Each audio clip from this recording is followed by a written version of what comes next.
Could we actually keep it?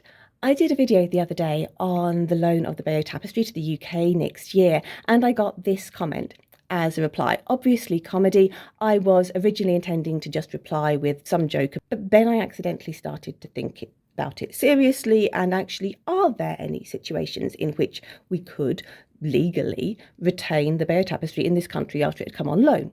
Obviously, morally, the answer is absolutely not, but are there any situations where that could happen? And I would like to preface this by saying that I am not a lawyer. This is not legal advice. I'm just going on my understanding based on training that I've received. But it appears that the answer is it depends who owns it. I would like you to cast your mind back to 2021 and the exhibition at the V&A in London on Fabergé. As part of that exhibition, they had a number of items on loan from Russia because Fabergé obviously was a Russian company.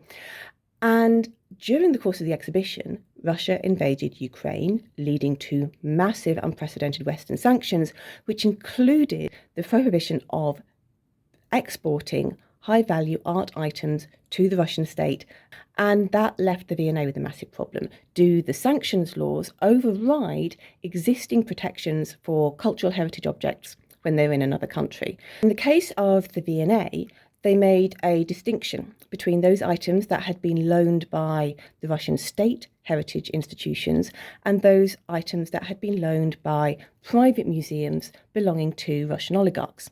There is actually a principle of international law which states that culturally significant items owned by a state cannot be seized when they are within another state for loan purposes.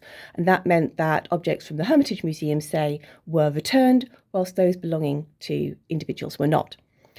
So, what does that mean for the Bayeux tapestry? Well, as far as I can work out, the tapestry belongs to the city of Bayeux, which is a governmental organisation, but it is not the state of France.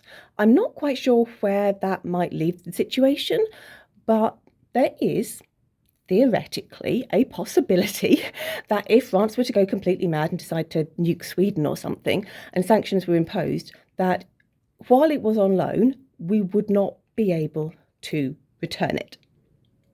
But that's the only circumstances I can think of, and it's really not likely to happen.